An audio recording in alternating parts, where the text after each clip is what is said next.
Kung may papatakman, blessings yun. So, kung isipin nyo, positive or negative, positive pa rin. So, it's been a long journey. Nakita nyo naman yung mga videos natin. Let's start with this. A few weeks back when we did our Millionaires Circle Conference, Millionaires Conference sa Metro Tent, a lot of Millionaires Club members were there. Mag-ingay nga yung mga Millionaires member. They said it was timely. Said it was timing. Simply because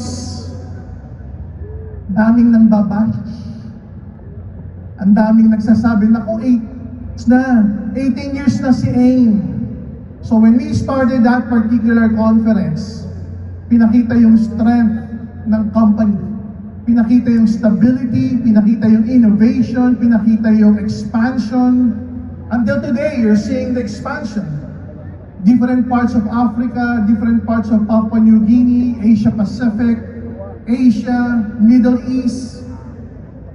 Mr. Jun Espinosa just went to Africa for 5 weeks. 5 African countries in 5 weeks. Grabe. So we are on a continuous expansion mode. And here in the Philippines, kitang-kita nyo yung innovation. We have OVI, we have Alpha East, we have Matching, we have Bully Burger, we have Fries.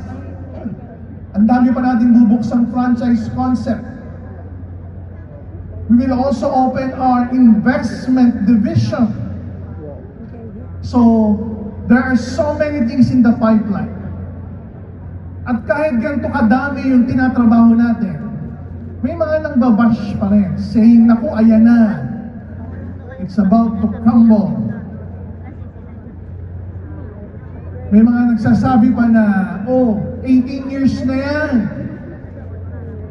Try nyo naman kami. So there are companies poaching leaders from our network. Gustong-gusto nilang kaibiganin kayo. Gustong-gusto nilang ma-recruit kayo sa company nila. Meron ba mga ganon? Yes! Nanonood sila, batiin natin. Hello po. Sana, bago kayo mang-bash, punuin nyo muna ang SM MOA. Dami nito eh. Ang dami. Sana bago kayo mang-bash, punuin nyo rin muna ang Philippine Arena. Siguro pag nagawa nyo na yan, wala pa rin karapatan mang-bash eh. Tama o tama? Bago kayo mag-bash, magpa-profit sharing muna kayo ng milyon-milyon. Bago kayo mag-bash, magpa-US trip at Europe tour naman muna kayo. Bago rin kayo mag-bash, siguro pabalik-balikin niyo yung mga tao nyo sa Hong Kong. So, tandang-tanda ko, sino ba yung HOF member natin? Si HOF John B. San Juan, ayan. Tatabi ko siya sa airport, papunta kami Hong Kong.